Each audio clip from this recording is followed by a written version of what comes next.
नमस्कार विद्यार्थी मित्रांनो, BRT लेक्चर्स यूट्यूब चॅनलमध्ये आपल्या सर्वांचे हार्दिक स्वागत आहे. पाठीमागच्या लेक्चरला आपण महाराष्ट्राच्या महसूल विभागातर्फे जाहीर करण्यात आलेल्या तलाठी या भरती परीक्षेच्या संदर्भात असणाऱ्या काही महत्त्वाच्या घटकांची माहिती बघितलेली होती.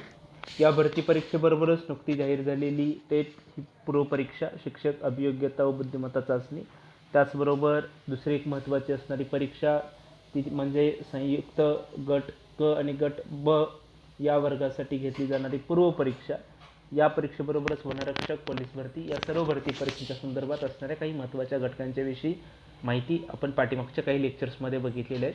ते सर्व घटक परीक्षेच्या दृष्टिकोनातून महत्त्वाचे आहेत आणि या घटकांच्यावरती परीक्षेमध्ये हमखास प्रश्न विचारले जातात.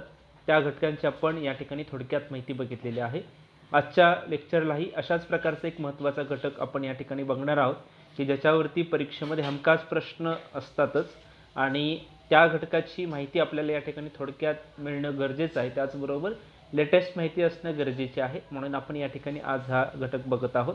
आजच्या लेक्चरला आपण हा जो घटक बघणार आहे तो देशाच्या आर्थिक विकासाच्या दृष्टिकोनातून महत्त्वाचा आहे, त्याचबरोबर सर्व सजीवांच्या दृष्टिकोनातून महत्त्वाचा आहे, कारण याच्यामुळेच आपला आर्थिक विकास त्याचबरोबर आपली प्रगती होत असते. तो म्हणजे भारतातील खनिज संपत्ती. ही खनिज संपत्ती वेगवेगळ्या प्रदेशामध्ये वेगवेगळ्या प्रकारची नैसर्गिकरित्या आढळणारी खनिजे आहेत. ही खनिजे पृथ्वीच्या अंतर्गत भागामध्ये वेगवेगळ्या स्वरूपात उपलब्ध होतात. ती खनिज संपत्तीचं वितरण कशा प्रकारचं आहे ते वितरण आपल्याला या ठिकाणी आजच्या लेक्चरला बघायचं आहे. हा घटक महत्त्वाचा आहे. हा घटक तुम्ही शेवटपर्यंत या ठिकाणी हे लेक्चर बघा की जेणेकरून तुम्हाला भारतातील जे खनिज संपत्तीचे वितरण आहे या वितरणाच्या संदर्भात तुमच्या काही शंका असतील त्या शंकांचं निरसन होईल.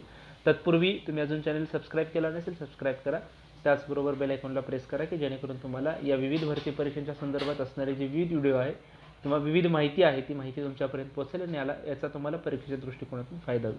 चला तर आपण आजच्या लेक्चरला एक महत्त्वाचा घटक बघणार आहोत, तो म्हणजे मिनरल डिस्ट्रीब्युशन इन इंडिया, भारतातील खनिजाचं वितरण. आता हे भारतातील खनिजांचं वितरण जे आहे ते वितरणाच्या अगोदर आपल्याला खनिज निर्मिती कशा प्रकारे झाली हे सर्वप्रथम बघणं गरजेचं आहे. हजारो वर्षाच्या कालखंडापूर्वी जर तुम्ही बघितलं असेल तर भूखंड वहन सिद्धांत होता अल्फ्रेड वेगनर यांनी मांडलेला. जसे भूखंड वहनाच्या पृथ्वीच्या अंतर्गत भागातील उष्णतेमुळे किंवा त्या ठिकाणी मिळणाऱ्या ऊर्जेमुळे हे भूखंड एकमेकांच्याकडून सरकत गेले, एकमेकांच्या विरुद्ध दिशेला गेले, काही एकमेकांच्याकडे सरकत आले. पृथ्वीच्या अंतर्गत भागामध्ये असणाऱ्या विविध प्रकारच्या ज्या हालचाली झाल्या या हालचालींच्यामुळे पृथ्वीचा वरचा भाग खाली दबला गेला. त्याचबरोबर काही ठिकाणी भूकंप झाले, ज्वालामुखी झाले. अशा परिस्थितीमध्ये या ठिकाणी विविध पृथ्वीच्या अंतर्गत भागामध्ये गेलेल्या पदार्थांच्यामुळे या ठिकाणी विविध प्रकारच्या खनिजांची निर्मिती झाली. आता या ठिकाणी आपल्याकडे जे भूगर्भशास्त्रीय पुरावे आहेत ते पुरावे असे सूचित करतात की भारतात भरपूर प्रमाणात खनिज संसाधने आहेत. या अन्वेषणांच्यानुसार 20,000हून अधिक ज्ञात खनिज आपल्याकडं आहेत. आता ही जी खनिज आहेत 20,000हून पेक्षा अधिक प्रकारची जी खनिज आहेत ती खनिज आपल्या पृथ्वीच्या अंतर्गत भागामध्ये आहेत, पण ही जगात कुठं नाही तर आपल्या भारतामध्ये 20,000पेक्षा जास्त खनिज आहेत. कारण आपल्या भारताची तशीच एक भूगर्भीय शास्त्रीय रचना आहे. कारण आपण जर बघितलं तर आपल्या हिमालयाच्या जागेवरती असणारा टेथिस समुद्र आणि या दोन्ही बाजूंकडून पडणारा दाब, त्यामुळे आपल्या भारतामध्ये असणारी एक वेगळ्या प्रकारची भूगर्भीय रचना आपल्या या दख्खनचा पठार असेल किंवा मैदानी प्रदेश असेल, वाळवंटी प्रदेश असेल किंवा हिमालयन प्रदेश असेल, अशा प्रदेशांच्यामध्ये तयार झालेली आहे. त्यामुळे या ठिकाणी विविध प्रकारचे खनिजे आहेत. आपल्याकडे हे जे 20,000हून अधिक ज्ञात खनिजाचे साठे त्यापेक्षाही 60हून अधिक खनिजांचं पुनर्भरण करण्यायोग्य आपल्याकडे साठे सापडलेले आहेत. एकूण खाणींच्या एकूण संख्येपैकी 11 राज्यांचा वाटा 90%. म्हणजे आपण जर भारताचा 100% विचार करायला गेलो तर या 100% विचारापैकी या 100% भूभागापैकी जवळपास 90% खनिज ही 11 राज्यांच्या मध्ये आहेत. बाकीची 10% खनिज इतर राज्यांच्या मध्ये. ही जी 11 राज्यांच्या मध्ये असणारी 90% खनिजे या राज्यांच्या मध्ये प्रामुख्याने आंध्र प्रदेश, ओरिसा, छत्तीसगड, झारखंड, पश्चिम बंगाल, आपण राहत असलेलं महाराष्ट्र, तामिळनाडू, गुजरात, मध्य प्रदेश, राजस्थान आणि कर्नाटक या राज्यांचा प्रामुख्याने या 11 राज्यांच्या मध्ये समावेश होतो. या 11 राज्यांच्या मध्ये जवळपास एकूण 90% खनिजे आहेत. आता जर आपण जागतिक पातळीवरती जर विचार करायला गेलो तर जागतिक पातळीवरती खाण उद्योग भरभराटीच्या काळात आहे. धातू खनिज आणि धातूंच्या जागतिक किमती ज्या आहेत त्या किमती खूप मोठ्या आहेत आणि या किमतींच्या नुसार आपल्याकडे जी खनिज आहेत ती खनिज आपल्यासाठी एक देणगी आहे. आता आपण जर बघितलं तर आपलं पूर्ण आपण देशाचा विचार करत आहोत. आपण जर महाराष्ट्राचा विचार करायला गेलो तर महाराष्ट्र महाराष्ट्र राज्याच्या एकूण क्षेत्रफळापैकी जवळपास 12.33% क्षेत्रावरती आपल्याकडे खनिजे सापडतात. महाराष्ट्रामध्ये प्रामुख्याने दगडी कोळसा, मॅंगनीज, लोह खनिज, बॉक्साईट इत्यादी प्रकारची विविध खनिजे आपल्या महाराष्ट्रामध्ये आढळतात. आजच्या लेक्चरला आपल्याला भारतातील खनिजाचं वितरण बघायचं आहे. पुढच्या लेक्चरला आपण महाराष्ट्रातल्या खनिजांचं वितरण बघणार आहोत. आता भारतातील खनिजांचं वितरण बघत असताना पहिलं आपल्याला खनिज बघायचे, हे आपल्याला प्रमुख काही मुद्द्यांच्या मध्ये बघायचे. एक, खनिजाचा प्रकार कोणता आहे, त्याच्या खाणी कोणत्या ठिकाणी आहेत, प्रमुख उत्पादक राज्य कोणते आहेत आणि सर्वोच्च उत्पादक देश कोणते. त्याच्यामध्ये आपण 1, 2, 3 असे क्रमांक दिलेले आहेत. पहिला जो आहे तो उत्पादनानुसार असणारे क्रमांक आहेत. याच्यावरतीच तुम्हाला परीक्षेत प्रश्न विचारले जाण्याची दाट शक्यता आहे. पहिला आहे लोखंड, हा धातू प्रकार आहे. याच्या जर खाणी आपण बघितल्या तर खाणी बाराबिल ही कोयरा व्हॅली ओरिसा या ठिकाणी खाण आहे. बैलादिला खाण छत्तीसगड या राज्यातील. दल्ली राजहरा ही भारतातील आपल्या सर्वात मोठी लोह खनिजाची खाण आहे किंवा लोखंडाची खाण आहे. आता जर आपण उत्पादनाच्या बाबतीत जर क्रमाने राज्य बघितले तर सर्वात जास्त आपल्या भारतामध्ये लोह खनिजाचं किंवा लोखंडाचं उत्पादन ओरिसा राज्यात होतं. दुसऱ्या क्रमांकाला छत्तीसगड राज्य येतं, तर तिसऱ्या क्रमांकाला कर्नाटक राज्य येते. हे तुम्हाला परीक्षेला प्रश्न क्रम विचारण्यासाठी विचारलं जाईल की प्रमुख उत्पादक राज्यांचा क्रम लावा. त्याचबरोबर खाणींच्या बाबतीत ही प्रश्न विचारला जाईल की खाणं कोणत्या गोष्टीसाठी प्रसिद्ध आहे किंवा कोणत्या खाणीसाठी किंवा कोणत्या खनिजासाठी प्रसिद्ध आहे. अशा प्रकारचे याच्यामध्ये प्रश्न विचारले जातील. त्यामुळे हे घटक सर्व तुम्हाला परीक्षेच्या दृष्टिकोनातून महत्त्वाचे आहेत. पुढचं खनिज आहे मॅंगनीज. हा धातू खनिजाचा प्रकार आहे, त्यालाच आपण फेरस असं म्हणतो. याच्या जर खाणी आपण बघितल्या, आपल्या महाराष्ट्राची उपराजधानी नागपूरच्या बाजूला असणारा भंडारा हा जिल्हा, भंडारा नागपूर-भंडाराचा प्रदेश महाराष्ट्र राज्यातील प्रदेश, याच्यामध्ये मॅंगनीज आहे. त्याचबरोबर गोंडाईट खाण ओरिसा या राज्यातील, खोंडोलाईट ठेवी या ओरिसा राज्यातील. आता जर आपण प्रमुख उत्पादक राज्य बघितले तर पहिल्या क्रमांकाला ओरिसा आहे, दुसऱ्या क्रमांकाला छत्तीसगड आहे, तर तिसऱ्या क्रमांकाला कर्नाटक आहे. बघा, आता तुम्हाला इथे परीक्षेमध्ये लक्षात ठेवण्यासाठी 2 गोष्टी महत्त्वाच्या आहेत. या ठिकाणी दोन्ही खनिजांच्या मध्ये राज्यांचा क्रम सेम आहे, म्हणजे लोखंड आणि मॅंगनीज दोन्ही राज्यांच्या मध्ये ओरिसा पहिल्या क्रमांकाला आहे, छत्तीसगड दुसऱ्या क्रमांकाला आहे, तर कर्नाटक हे तिसऱ्या क्रमांकाला आहे. तर देशांचा विचार करायला गेलो तर सर्वोच्च उत्पादक देशांच्या मध्ये दक्षिण आफ्रिका पहिल्या क्रमांकाला आहे. दक्षिण आफ्रिकेमध्ये आपल्या जगात दक्षिण आफ्रिकेमध्ये सर्वात जास्त मॅंगनीज उत्पादित होतं. त्यानंतर ऑस्ट्रेलिया दुसऱ्या क्रमांकाला आहे, चीन तिसऱ्या क्रमांकाला आहे, तर आपल्या भारताचा मॅंगनीज उत्पादनात जगाच्या पातळीवरती 4था क्रमांक लागतो. हे तुम्हाला परीक्षेला विचारलं जाऊ शकतं.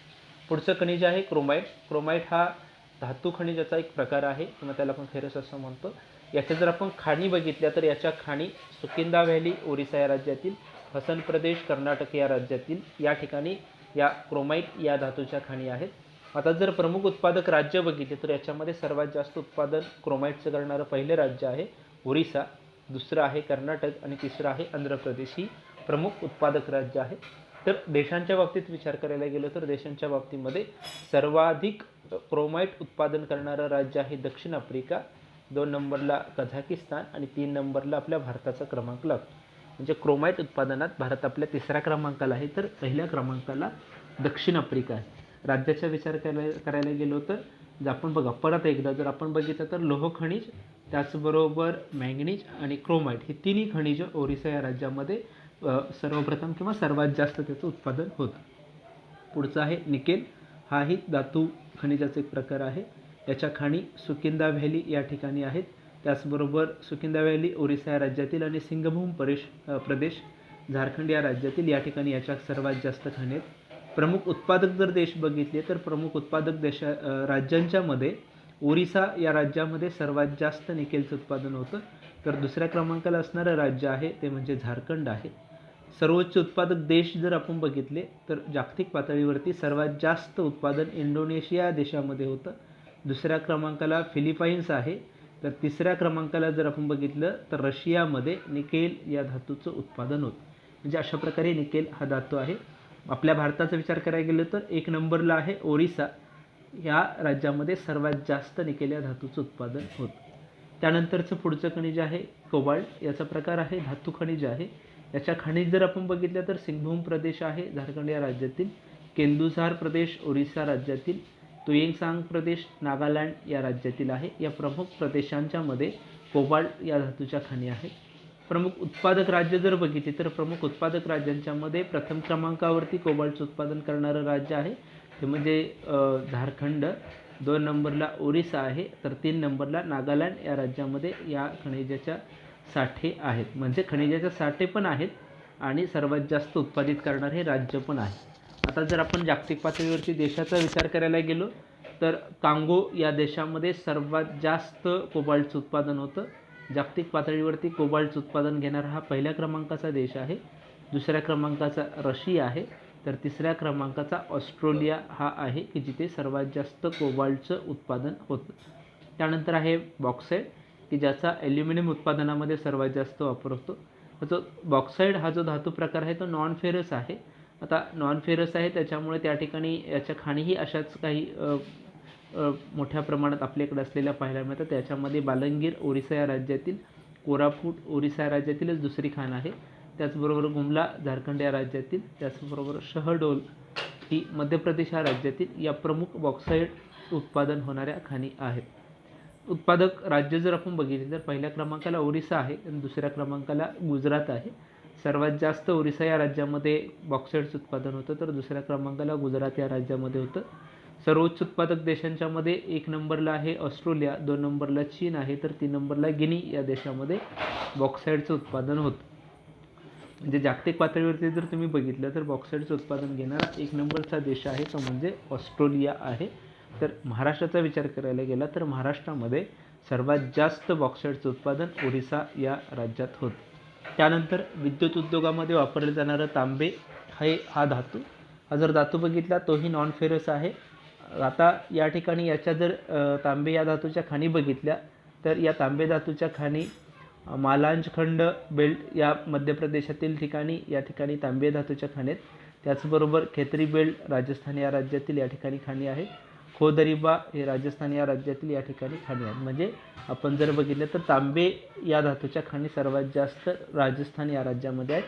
उत्पादक राज्यांच्या मध्येही मध्य प्रदेश हे तांबे उत्पादनामध्ये भारतात आपल्या 1 नंबरला आहे. 2 नंबरला राजस्थान आहे, तर 3 नंबरला झारखंड हे राज्य आहे. आता आपण जागतिक पातळीवरती देशांचा विचार करायला गेलो तर चिली हा देश 1 नंबरला आहे. जगात सर्वात जास्त चिली या देशामध्ये तांबे या धातूचं उत्पादन होतं. 2 नंबरला पेरू या देशामध्ये होतं, तर 3 नंबरला चीन या देशामध्ये तांबे या धातूचं उत्पादन होतं. त्यानंतरचा पुढचा धातू आहे तो म्हणजे किंवा पुढचं खनिज आहे ते म्हणजे सोने, जे सर्वात मौल्यवान आहे किंवा मौल्यवान म्हणून त्याला आपण ओळखतो. त्याचा समावेश नॉन फेरसमध्ये होतो. याच्यात जर खाणी बघितल्या तर कोलार गोल्ड फील्ड कर्नाटक या राज्यातील खाण सर्वात प्रसिद्ध आहे, तिथंही याचं उत्पादन होतं. त्याचबरोबर हुट्टी गोल्ड फील्ड कर्नाटक या राज्यातील, आणि तिसरी आहे रामगिरी खाणी आंध्र प्रदेश या राज्यातील. त्याचबरोबर सुवर्णरेखा सँड्स झारखंड या राज्यातील प्रमुख खाणी, जिथं सोनं उत्पादित होतं अशा प्रकारच्या खाणी या प्रमुख राज्यांच्या मध्ये, त्याच्यामध्ये कर्नाटक, आंध्र प्रदेश आणि झारखंड या राज्यांचा समावेश होतो. आता जर भारताचा पूर्ण विचार करायला गेलो तर भारताचा विचार करत असताना सर्वाधिक सोनं उत्पादित राज्य आहे कर्नाटक आणि दुसऱ्या क्रमांकाचं जे राज्य आहे ते आंध्र प्रदेश आहे. जागतिक पातळीवरती विचार करायला गेलो तर सर्वाधिक सोनं उत्पादन चीन या देशामध्ये होतं. 2 नंबरला ऑस्ट्रेलिया आहे, तर 3 नंबरला रशिया हा देश आहे. हे प्रामुख्याने सोने उत्पादक देश असलेले पाहायला मिळतात. पुढचा आहे चांदी. सोन्याप्रमाणेच दुसरा असणारा मौल्यवान धातू आहे चांदी किंवा मौल्यवान खनिज आहे चांदी. त्याचाही समावेश नॉन फेरसमध्ये होतो. याच्या खाणी जर बघितल्या तर याच्या खाणी झावर खाणी राजस्थानमध्ये, टुंड माइन्स झारखंडमध्ये, कोलार गोल्ड फील्ड कर्नाटक या राज्यामध्ये अशा याच्या प्रमुख खाणी आहेत. उत्पादक राज्य जर बघितली तर सर्वात जास्त उत्पादन राजस्थान या राज्यामध्ये होतं, तर दुसऱ्या क्रमांकाला कर्नाटक हे राज्य आहे. उत्पादक देश बघितले जागतिक पातळीवरती तर सर्वात जास्त चांदीचं उत्पादन मेक्सिको या देशामध्ये होतं. 2 नंबरला पेरू हा देश आहे, तर 3 नंबरला चीन हा देश आहे. हे क्रमाने 1, 2, 3 देशांच्या मध्ये या चांदीचं उत्पादन जागतिक पातळीवर होतं. तर भारताचा विचार करायला गेलो तर सर्वात जास्त उत्पादन चांदीचं करणारं राज्य आहे राजस्थान, त्यानंतर कर्नाटक या राज्यामध्ये होतं. त्यानंतर लीड आहे. लीड हे जे खनिज आहे, हे खनिज याचा समावेश नॉन फेरस याच्यामध्ये होतो. याच्या खाणी प्रामुख्याने रामपुरा अघोचा राजस्थान या राज्यामध्ये ही खाण प्रसिद्ध आहे. त्याचबरोबर शिंदेसार खाणी राजस्थान या राज्यातील प्रसिद्ध आहे. तर उत्पादक राज्य आपण जर बघितली तर पूर्ण भारतातील एकूण 28 राज्यांनी 9 केंद्रशासित प्रदेश जर बघितले तर याच्यामध्ये 1 नंबरला राजस्थान या राज्यामध्ये सर्वात जास्त लीडचं उत्पादन होतं. 2 नंबरला आंध्र प्रदेश या राज्यामध्ये उत्पादन होतं. तर 3 नंबरला मध्य प्रदेश या राज्यामध्ये लीड ह्या धातूचं उत्पादन होतं. उत्पादक देश बघितले पूर्ण जागतिक पातळीवरती तर 1 नंबरला चीन हा देश सर्वाधिक लीड उत्पादन करणार आहे. 2 नंबरला USA आहे. तर 3 नंबरला दक्षिण कोरिया हा जो देश आहे तो लीड या धातूचं उत्पादन करतो. त्यानंतर आहे टीन. आता टीन हा जो धातू आहे तो धातूचा समावेश नॉन फेरस याच्यामध्ये होतो. याची खाण आपल्या भारतामध्ये एकाच ठिकाणी ते म्हणजे दांतेवाडा छत्तीसगड या ठिकाणी आहे. हा उत्पादकही आपल्या भारतातलं एकमेव राज्य आहे छत्तीसगड. त्या भारतामध्ये एकमेव उत्पादित असणारं राज्य सर्वात जास्त उत्पादन छत्तीसगडमध्येच होतं. म्हणून तुम्हाला परीक्षेला जर विचारलं तर टीन या धातूचं उत्पादन कुठं होतं तर छत्तीसगड. हे एकच शब्द लक्षात ठेवणं गरजेचं आहे कारण त्या एकाच ठिकाणी याची खाण आहे, एकाच ठिकाणी त्याचं उत्पादन होतं. आता उत्पादक देश जर बघितले तर उत्पादक देशांच्यामध्ये 1 नंबरला चीन आहे. चीनमध्ये सर्वात जास्त लीडचं उत्पादन होतं. 2 नंबरला इंडोनेशिया आहे. तर 3 नंबरला पेरू हा देश आहे की ज्याच्यामध्ये टीन या धातूचं उत्पादन होतं. त्यानंतर मॅग्नेशियम याचा समावेश नॉन फेरस या धातूमध्ये होतं. याच्या खाणी चॉक हिल्स तामिळनाडू या राज्यातील आहे. तर अल्मेरा ही उत्तराखंड या राज्यातील असणारी खाण प्रसिद्ध आहे. प्रमुख उत्पादक राज्य जर आपण बघितली तर 1 नंबरला तामिळनाडू, 2 नंबरला उत्तराखंड आणि 3 नंबरला कर्नाटक आहे. आणि उत्पादक देश जर बघितले तर 1 नंबरला चीन आहे. चीनमध्ये जागतिक पातळीवरती सर्वात जास्त मॅग्नेशियमचं उत्पादन होतं. 2 नंबरला रशिया आहे. 3 नंबरला USA आहे. ही राज्य जर देश बघितले तर मॅग्नेशियमच्या उत्पादनामध्ये जागतिक पातळीवरती आघाडीवरती आहेत. त्यानंतर चुनखडी आपण बघतो की सिमेंट उद्योगामध्ये किंवा बांधकाम क्षेत्रामध्ये ज्याचं सर्वात जास्त उपयोग होतो. धातुविरहित असणारा हे लोह खनिज आहे. या खनिजाच्या खाणी प्रामुख्याने जबलपूर मध्य प्रदेश या ठिकाणी याच्या खाणी आहेत. सटना मध्य प्रदेश या ठिकाणी आहेत. तर त्याचबरोबर कडपाह मध्य प्रदेश या ठिकाणी याच्या खाणी आहेत. भारताचा विचार करायला गेलो तर प्रमुख उत्पादक राज्य सर्वात प्रथम किंवा सर्वात जास्त चुनखडीचं उत्पादन करणारं राज्य राजस्थान आहे आणि 2 नंबरला मध्य प्रदेश आहे. सर्वाधिक उत्पादित देश जर बघितले तर सर्वाधिक चुनखडीचं उत्पादन करणारा चीन आहे. त्यानंतर USA आणि त्यानंतर 3 नंबरला भारत हा देश चुनखडीचं उत्पादन करतो. त्यानंतर मिका हाही धातुविरहित आहे. या मिका या धातूच्या खाणी गुड्डूर खाणी आंध्र प्रदेश या ठिकाणी, अरवली राजस्थान या ठिकाणी, तर कोडरम्मा झारखंड या ठिकाणी या मिका या धातूच्या खाणी आहेत. प्रमुख उत्पादक राज्य जर बघितले तर आंध्र प्रदेश या राज्यामध्ये भारतात सर्वात जास्त याचं उत्पादन होतं. त्यानंतर राजस्थान आणि त्यानंतर ओरिसा या राज्याचा क्रमांक लागतो. सर्वाधिक उत्पादित करणारे देश जर बघितले तर 1 नंबरला चीन आहे. 2 नंबरला रशिया फेडरेशन आहे. तर 3 नंबरला फिनलंड हा देश आहे की जो प्रामुख्याने मिका या धातूचं उत्पादन करतो. त्यानंतर आहे डोलोमाइट हा जर धातू बघितला तर तोही धातुविरहित आहे. त्याच्या खाणी बस्तर या ठिकाणी आहे छत्तीसगडमध्ये. त्याचबरोबर बिरमित्रापूर ओरिसा या राज्यामध्ये, तर खम्मन प्रदेश आंध्र प्रदेशमध्ये या ठिकाणी डोलोमाइटच्या खाणी आहेत.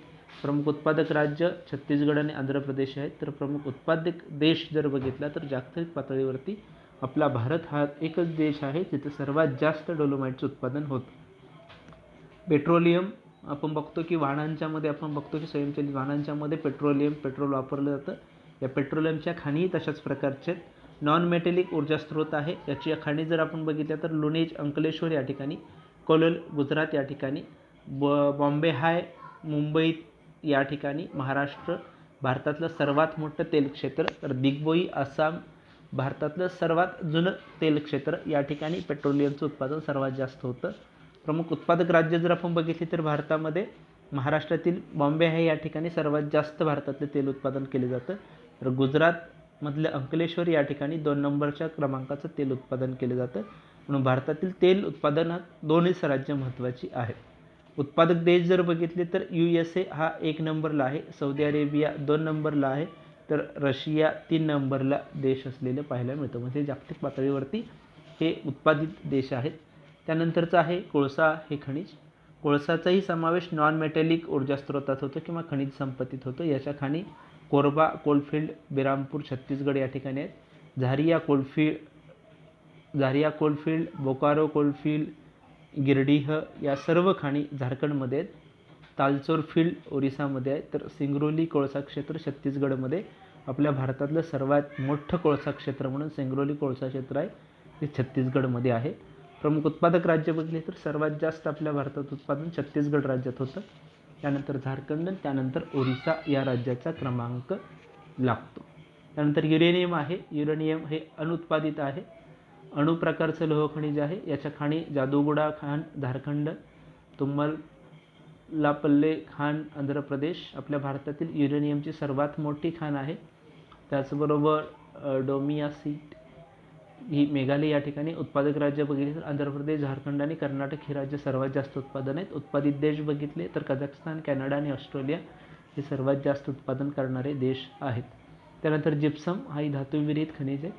याच्या खाणी जोधपूर, बिकानेर आणि जैसलमेर या ठिकाणी राजस्थान या राज्यामध्ये. जिप्समचं सर्वात जास्त उत्पादन करणारं राज्य राजस्थान हे 1 नंबरचं आहे. 2 नंबरला तामिळनाडू आहे, तर 3 नंबरला गुजरात आहे. उत्पादक देश बघितले तर चीन हा जागतिक पातळीवर 1 नंबरला, USA 2 नंबरला, तर इराण 3 नंबरला आहे. अशा प्रकारची ही आपल्या भारतातील प्रामुख्याने खनिज संपत्तीचं वितरण सांगता येईल. यानंतरच्या लेक्चरला आपण महाराष्ट्रातील खनिज संपत्तीचं वितरण बघणार आहोत. तुम्हाला व्हिडिओ आवडल्यास लाईक करा, शेअर करा, त्याचबरोबर जास्तीत जास्त सबस्क्राईब करा. थँक्यू.